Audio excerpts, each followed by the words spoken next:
Paper 123. The Early Childhood of Jesus. Owing to the uncertainties and anxieties of their sojourn in Bethlehem, Mary did not wean the babe until they had arrived safely in Alexandria, where the family was able to settle down to a normal life. They lived with kinsfolk, and Joseph was well able to support his family as he secured work shortly after their arrival. He was employed as a carpenter for several months and then elevated to the position of foreman of a large group of workmen employed on one of the public buildings then in process of construction. This new experience gave him the idea of becoming a contractor and builder after their return to Nazareth. All through these early years of Jesus' helpless infancy, Mary maintained one long and constant vigil lest anything befall her child which might jeopardize his welfare or in any way interfere with his future mission on earth. No mother was ever more devoted to her child. In the home where Jesus chanced to be, there were 2 other children about his age, and among the near neighbors there were 6 others whose ages were sufficiently near his own to make them acceptable playfellows. At first, Mary was disposed to keep Jesus close by her side. She feared something might happen to him if he were allowed to play in the garden with the other children, but Joseph, with the assistance of his kinsfolk, was able to convince her that such a course would deprive Jesus of the helpful experience of learning how to adjust himself to children of his own age. And Mary, realizing that such a program of undue sheltering and unusual protection might tend to make him self-conscious and somewhat self-centered, finally gave assent to the plan of permitting the child of promise to grow up just like any other child. And though she was obedient to this decision, she made it her business always to be on watch while the little folks were at play about the house or in the garden. Only an affectionate mother can know the burden that Mary carried in her heart for the safety of her son during these years of his infancy and early childhood. Throughout the 2 years of their sojourn at Alexandria, Jesus enjoyed good health and continued to grow normally. Aside from a few friends and relatives, no one was told about Jesus' being a child of promise.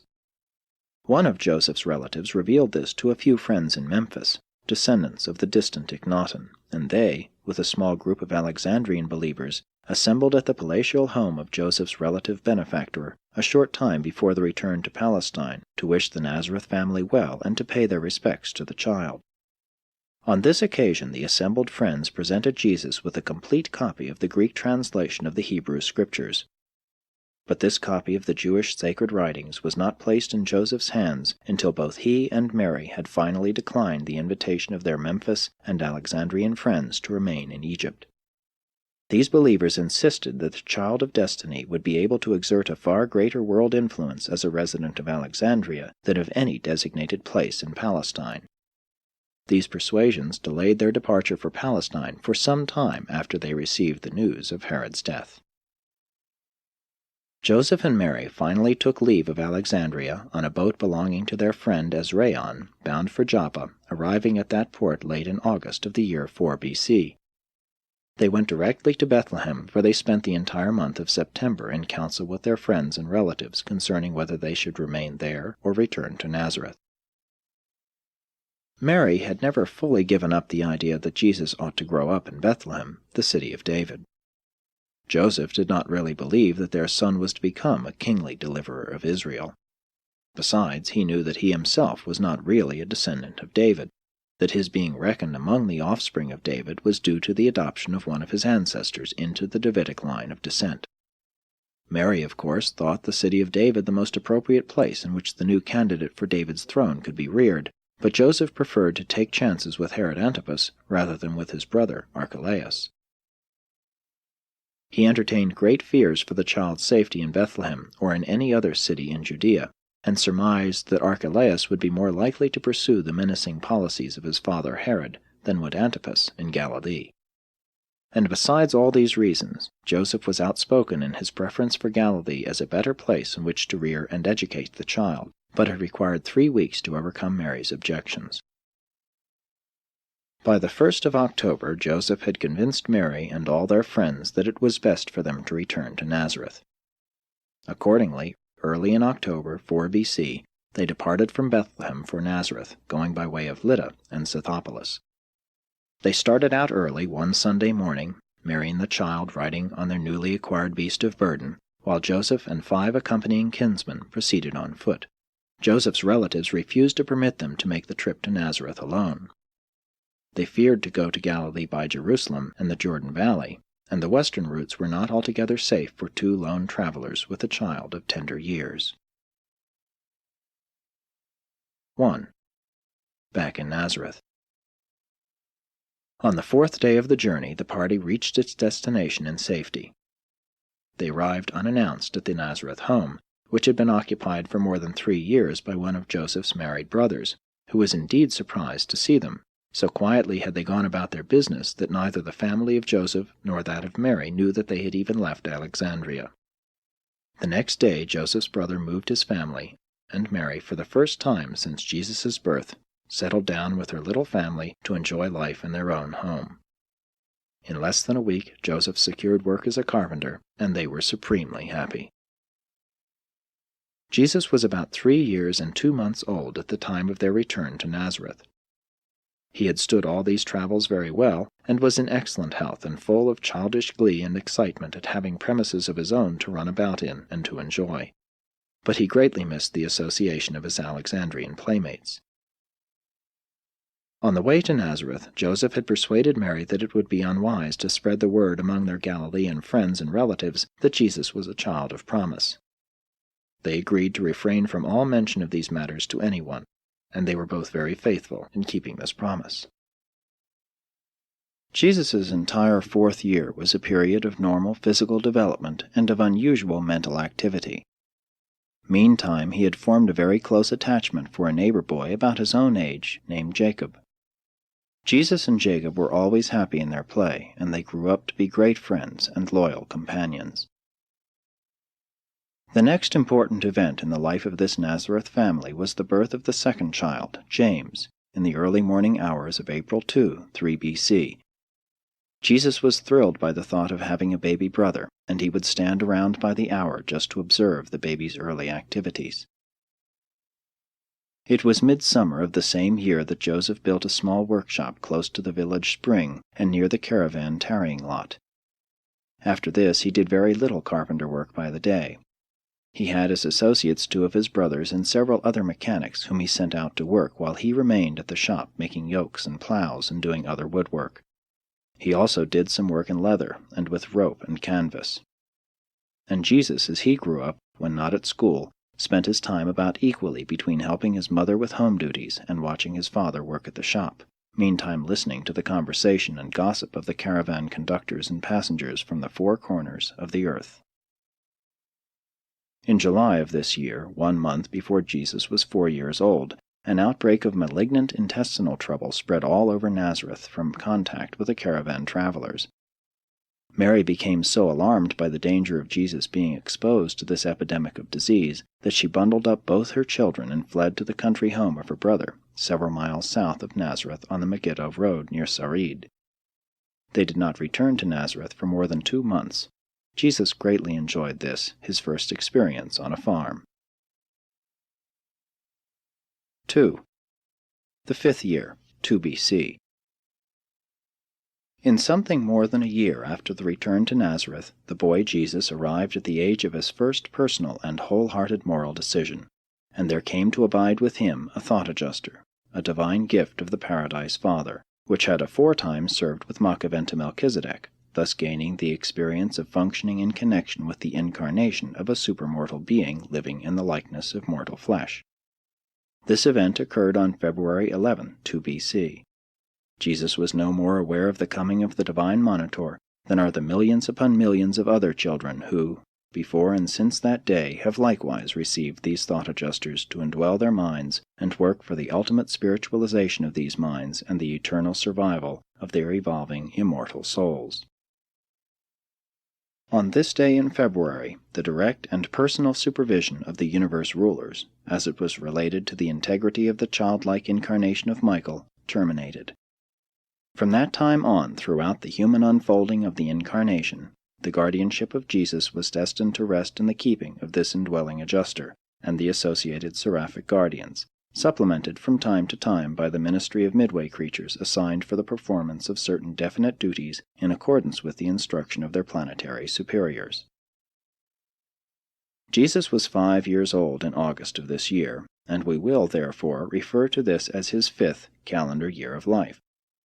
In this year, 2 BC, a little more than 1 month before his 5th birthday anniversary, Jesus was made very happy by the coming of his sister Miriam, who was born on the night of July 11. During the evening of the following day, Jesus had a long talk with his Father concerning the manner in which various groups of living things are born into the world as separate individuals. The most valuable part of Jesus' early education was secured from his parents in answer to his thoughtful and searching inquiries. Joseph never failed to do his full duty in taking pains and spending time answering the boy's numerous questions. From the time Jesus was 5 years old until he was 10, he was one continuous question mark. While Joseph and Mary could not always answer his questions, they never failed fully to discuss his inquiries and in every other possible way to assist him in his efforts to reach a satisfactory solution of the problem which his alert mind had suggested. Since returning to Nazareth, theirs had been a busy household, and Joseph had been unusually occupied building his new shop and getting his business started again. So fully was he occupied that he found no time to build a cradle for James, but this was corrected long before Miriam came, so that she had a very comfortable crib in which to nestle while the family admired her. And the child Jesus heartily entered into all these natural and normal home experiences. He greatly enjoyed his little brother and his baby sister, and was of great help to Mary in their care. There were very few homes in the Gentile world of those days that could give a child a better intellectual, moral, and religious training than the Jewish homes of Galilee. These Jews had a systematic program for rearing and educating their children. They divided a child's life into 7 stages. 1. The newborn child, the 1st to the 8th day. 2. The suckling child. 3. The weaned child. 4. The period of dependence on the mother, lasting up to the end of the 5th year. 5. The beginning independence of the child, and, with sons, the father assuming responsibility for their education. 6. The adolescent youths and maidens. 7.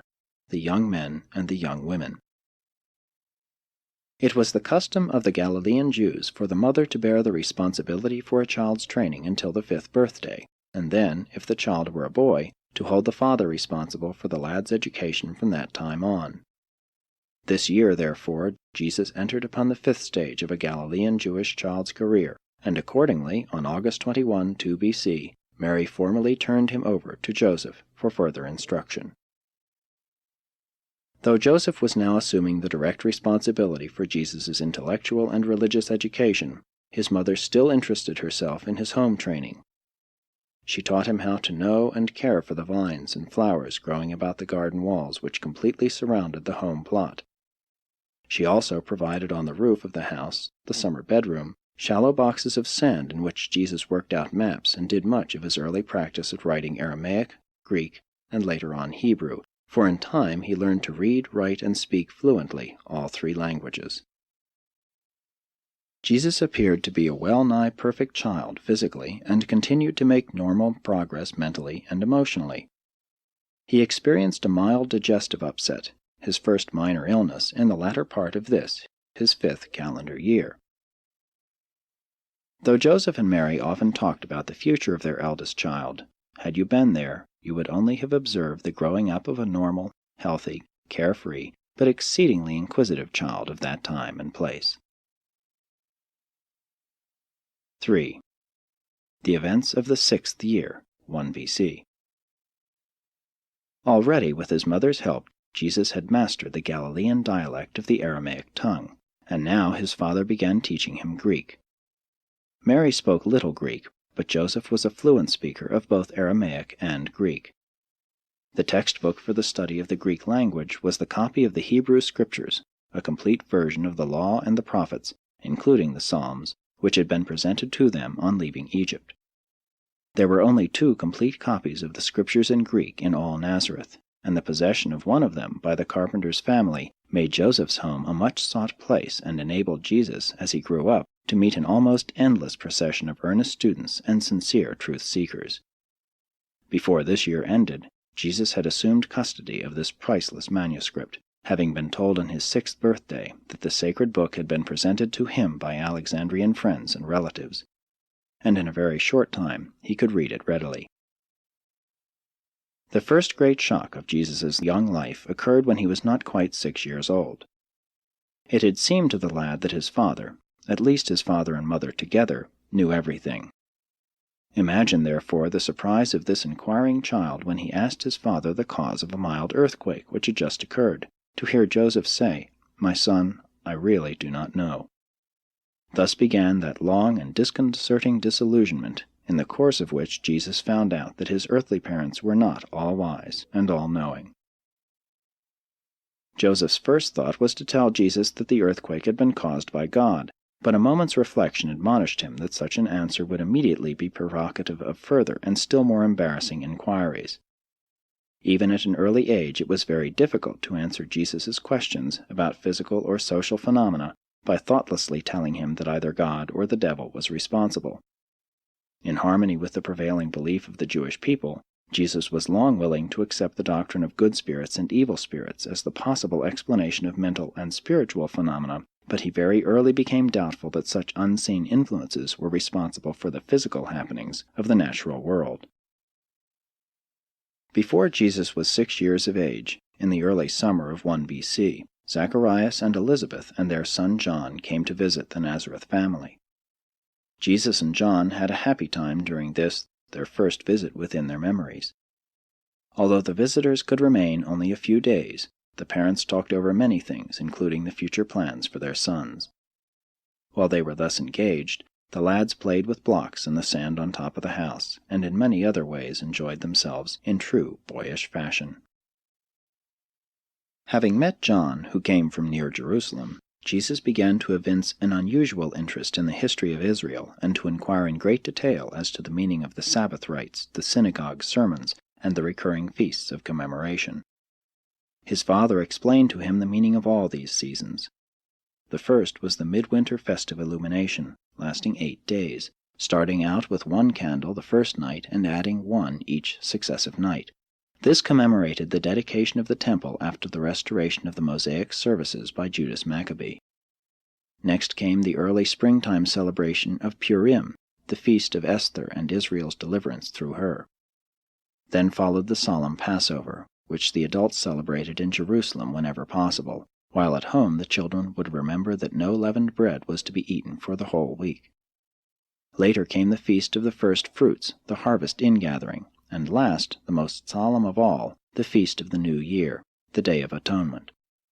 While some of these celebrations and observances were difficult for Jesus' young mind to understand, he pondered them seriously, and then entered fully into the joy of the Feast of Tabernacles, the annual vacation season of the whole Jewish people, the time when they camped out in leafy booths and gave themselves up to mirth and pleasure.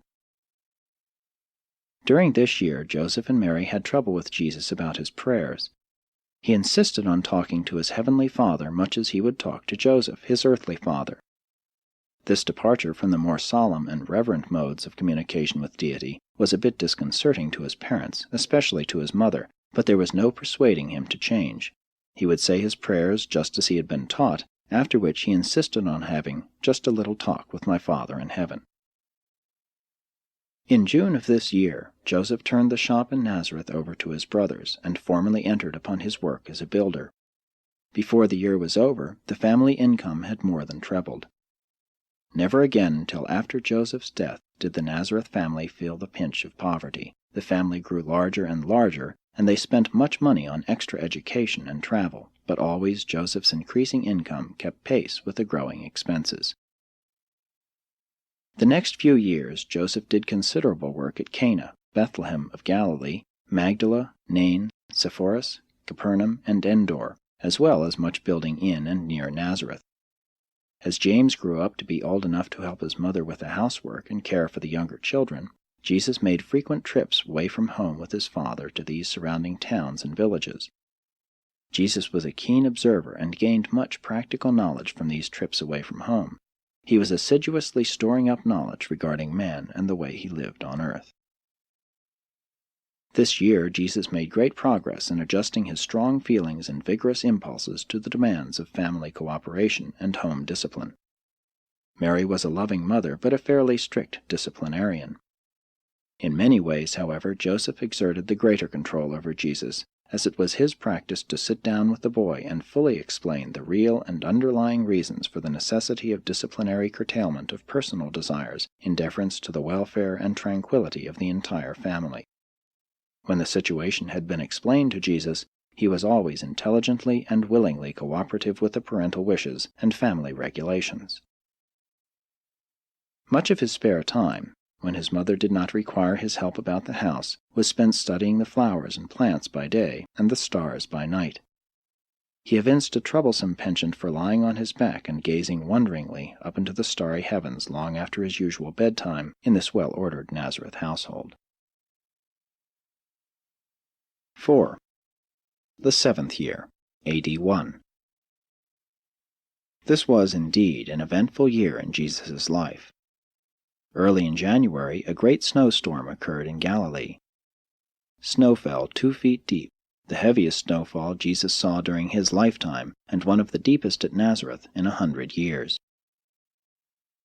The play life of Jewish children in the times of Jesus was rather circumscribed. All too often the children played at the more serious things they observed their elders doing. They played much at weddings and funerals, ceremonies which they so frequently saw and which were so spectacular. They danced and sang, but had few organized games, such as children of later days so much enjoy. Jesus, in company with a neighbor boy and later his brother James, delighted to play in the far corner of the family carpenter shop, where they had great fun with the shavings and the blocks of wood.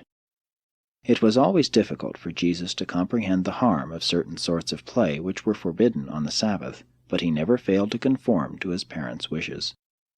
He had a capacity for humor and play which was afforded little opportunity for expression in the environment of his day and generation, but up to the age of 14 he was cheerful and light-hearted most of the time. Mary maintained a dovecote on top of the animal house adjoining the home, and they used the profits from the sale of doves as a special charity fund, which Jesus administered after he deducted the tithe and turned it over to the officer of the synagogue. The only real accident Jesus had up to this time was a fall down the backyard stone stairs which led up to the canvas-roofed bedroom. It happened during an unexpected July sandstorm from the east. The hot winds, carrying blasts of fine sand, usually blew during the rainy season, especially in March and April. It was extraordinary to have such a storm in July. When the storm came up, Jesus was on the housetop playing, as was his habit, for during much of the dry season this was his accustomed playroom. He was blinded by the sand when descending the stairs and fell. After this accident, Joseph built a balustrade up both sides of the stairway. There was no way in which this accident could have been prevented. It was not chargeable to neglect by the midway temporal guardians, one primary and one secondary midwayer having been assigned to the watch care of the lad.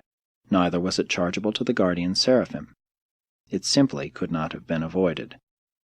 But this slight accident, occurring while Joseph was absent in Endor, caused such great anxiety to develop in Mary's mind that she unwisely tried to keep Jesus very close to her side for some months. Material accidents, commonplace occurrences of a physical nature, are not arbitrarily interfered with by celestial personalities. Under ordinary circumstances, only midway creatures can intervene in material conditions to safeguard the persons of men and women of destiny, and even in special situations these beings can so act only in obedience to the specific mandates of their superiors. And this was but one of a number of such minor accidents which subsequently befell this inquisitive and adventurous youth. If you envisage the average childhood and youth of an aggressive boy, you will have a fairly good idea of the youthful career of Jesus, and you will be able to imagine just how much anxiety he caused his parents, particularly his mother. The fourth member of the Nazareth family, Joseph, was born Wednesday morning, March 16, A.D. 1. 5. School days in Nazareth. Jesus was now 7 years old, the age when Jewish children were supposed to begin their formal education in the synagogue schools. Accordingly, in August of this year he entered upon his eventful school life at Nazareth. Already this lad was a fluent reader, writer, and speaker of 2 languages, Aramaic and Greek. He was now to acquaint himself with the task of learning to read, write, and speak the Hebrew language, and he was truly eager for the new school life which was ahead of him. For 3 years, until he was 10, he attended the elementary school of the Nazareth synagogue. For these 3 years he studied the rudiments of the book of the law, as it was recorded in the Hebrew tongue. For the following 3 years he studied in the advanced school and committed to memory, by the method of repeating aloud, the deeper teachings of the sacred law. He graduated from this school of the synagogue during his 13th year, and was turned over to his parents by the synagogue rulers as an educated son of the commandment, henceforth a responsible citizen of the Commonwealth of Israel, all of which entailed his attendance at the Passovers in Jerusalem. Accordingly, he attended his first Passover that year in company with his father and mother. At Nazareth the pupils sat on the floor in a semicircle, while their teacher, the Shazan, an officer of the synagogue, sat facing them. Beginning with the book of Leviticus, they passed on to the study of the other books of the law, followed by the study of the prophets and the Psalms. The Nazareth synagogue possessed a complete copy of the Scriptures in Hebrew. Nothing but the Scriptures was studied prior to the 12th year. In the summer months the hours for school were greatly shortened. Jesus early became a master of Hebrew, and as a young man, when no visitor of prominence happened to be sojourning in Nazareth, he would often be asked to read the Hebrew Scriptures to the faithful assembled in the synagogue at the regular Sabbath services. These synagogue schools, of course, had no textbooks. In teaching, the Shazan would utter a statement, while the pupils would in unison repeat it after him. When having access to the written books of the law, the student learned his lesson by reading aloud and by constant repetition. Next, in addition to his more formal schooling, Jesus began to make contact with human nature from the 4 quarters of the earth as men from many lands passed in and out of his Father's repair shop. When he grew older, he mingled freely with the caravans as they tarried near the spring for rest and nourishment. Being a fluent speaker of Greek, he had little trouble in conversing with the majority of the caravan travelers and conductors. Nazareth was a caravan way station and crossroads of travel, and largely Gentile in population. At the same time, it was widely known as a center of liberal interpretation of Jewish traditional law. In Galilee, the Jews mingled more freely with the Gentiles than was their practice in Judea. And of all the cities of Galilee, the Jews of Nazareth were the most liberal in their interpretation of the social restrictions based on the fears of contamination as a result of contact with the Gentiles. And these conditions gave rise to the common saying in Jerusalem, "Can any good thing come out of Nazareth?"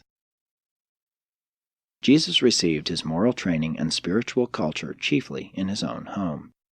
He secured much of his intellectual and theological education from the Shazan. But his real education, that equipment of mind and heart for the actual test of grappling with the difficult problems of life, he obtained by mingling with his fellow men. It was this close association with his fellow men, young and old, Jew and Gentile, that afforded him the opportunity to know the human race. Jesus was highly educated in that he thoroughly understood men and devotedly loved them. Throughout his years at the synagogue, he was a brilliant student, possessing a great advantage since he was conversant with 3 languages. The Nazareth Shazan, on the occasion of Jesus' finishing the course in his school, remarked to Joseph that he feared he had learned more from Jesus' searching questions than he had been able to teach the lad. Throughout his course of study, Jesus learned much and derived great inspiration from the regular Sabbath sermons in the synagogue. It was customary to ask distinguished visitors stopping over the Sabbath in Nazareth to address the synagogue. As Jesus grew up, he heard many great thinkers of the entire Jewish world expound their views, and many also who were hardly Orthodox Jews, since the synagogue of Nazareth was an advanced and liberal center of Hebrew thought and culture. When entering school at 7 years, at this time the Jews had just inaugurated a compulsory education law, it was customary for the pupils to choose their birthday text, a sort of golden rule to guide them throughout their studies, one upon which they often expatiated at their graduation when 13 years old. The text which Jesus chose was from the prophet Isaiah. "The Spirit of the Lord God is upon me, for the Lord has anointed me. He has sent me to bring good news to the meek, to bind up the brokenhearted, to proclaim liberty to the captives, and to set the spiritual prisoners free." Nazareth was one of the 24 priest centers of the Hebrew nation, but the Galilean priesthood was more liberal in the interpretation of the traditional laws than were the Judean scribes and rabbis. And at Nazareth they were also more liberal regarding the observance of the Sabbath. It was therefore the custom for Joseph to take Jesus out for walks on Sabbath afternoons, one of their favorite jaunts being to climb the high hill near their home, from which they could obtain a panoramic view of all Galilee. To the northwest, on clear days, they could see the long ridge of Mount Carmel running down to the sea, and many times Jesus heard his father relate the story of Elijah, one of the first of that long line of Hebrew prophets, who reproved Ahab and exposed the priests of Baal. To the north, Mount Hermon raised its snowy peak in majestic splendor, and monopolized the skyline, almost 3,000 feet of the upper slopes glistening white with perpetual snow. Far to the east they could discern the Jordan Valley, and far beyond lay the rocky hills of Moab. Also to the south and the east, when the sun shone upon their marble walls, they could see the Greco-Roman cities of the Decapolis, with their amphitheaters and pretentious temples. And when they lingered toward the going down of the sun, to the west they could make out the sailing vessels on the distant Mediterranean. From 4 directions Jesus could observe the caravan trains as they wended their way in and out of Nazareth, and to the south he could overlook the broad and fertile plain country of Esdraelon, stretching off toward Mount Gilboa and Samaria. When they did not climb the heights to view the distant landscape, they strolled through the countryside and studied nature in her various moods, in accordance with the seasons. Jesus' earliest training, aside from that of the home hearth, had to do with a reverent and sympathetic contact with nature. Before he was 8 years of age, he was known to all the mothers and young women of Nazareth who had met him and talked with him at the spring, which was not far from his home, and which was one of the social centers of contact and gossip for the entire town. This year Jesus learned to milk the family cow and care for the other animals. During this and the following year he also learned to make cheese and to weave. When he was 10 years of age he was an expert loom operator. It was about this time that Jesus and the neighbor boy Jacob became great friends of the potter, who worked near the flowing spring, and as they watched Nathan's deft fingers mold the clay on the potter's wheel, many times both of them determined to be potters when they grew up.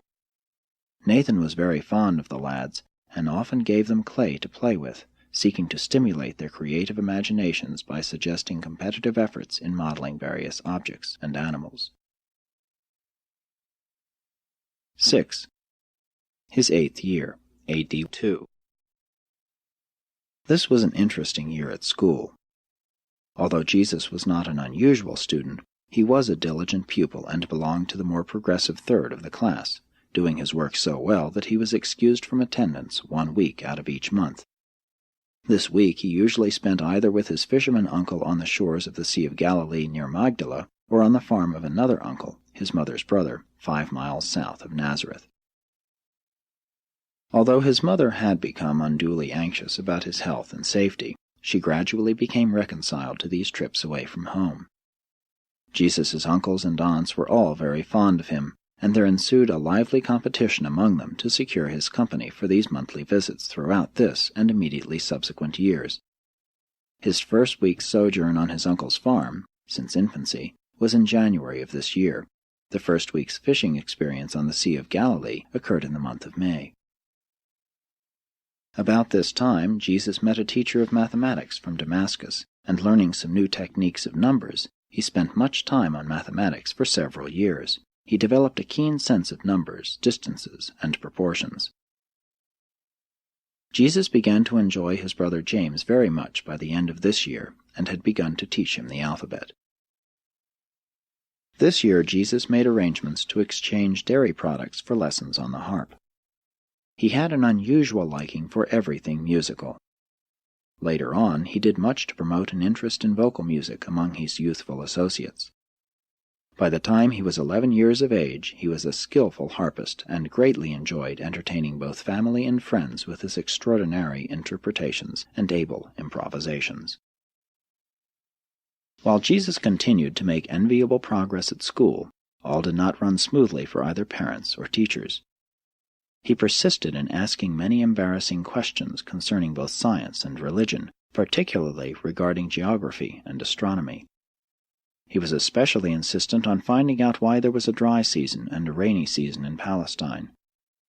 Repeatedly he sought the explanation for the great difference between the temperatures of Nazareth and the Jordan Valley. He simply never ceased to ask such intelligent but perplexing questions. His third brother, Simon, was born on Friday evening, April 14 of this year, AD 2. In February, Nahor, one of the teachers in a Jerusalem academy of the rabbis, came to Nazareth to observe Jesus, having been on a similar mission to Zacharias' home near Jerusalem. He came to Nazareth at the instigation of John's father. While at first he was somewhat shocked by Jesus' frankness and unconventional manner of relating himself to things religious, he attributed it to the remoteness of Galilee from the centers of Hebrew learning and culture, and advised Joseph and Mary to allow him to take Jesus back with him to Jerusalem, where he could have the advantages of education and training at the center of Jewish culture. Mary was half persuaded to consent. She was convinced her eldest son was to become the Messiah, the Jewish deliverer. Joseph hesitated. He was equally persuaded that Jesus was to grow up to become a man of destiny, but what that destiny would prove to be, he was profoundly uncertain. But he never really doubted that his son was to fulfill some great mission on earth. The more he thought about Nahor's advice, the more he questioned the wisdom of the proposed sojourn in Jerusalem. Because of this difference of opinion between Joseph and Mary, Nahor requested permission to lay the whole matter before Jesus. Jesus listened attentively, talked with Joseph, Mary, and a neighbor, Jacob the stonemason, whose son was his favorite playmate, and then 2 days later reported that since there was such a difference of opinion among his parents and advisers, and since he did not feel competent to assume the responsibility for such a decision, not feeling strongly one way or the other, in view of the whole situation, he had finally decided to talk with my Father who is in heaven. And while he was not perfectly sure about the answer, he rather felt he should remain at home, with my father and mother, adding, "They who love me so much should be able to do more for me, and guide me more safely than strangers who can only view my body and observe my mind, but can hardly truly know me." They all marveled, and Nahor went his way back to Jerusalem. And it was many years before the subject of Jesus' going away from home again came up for consideration.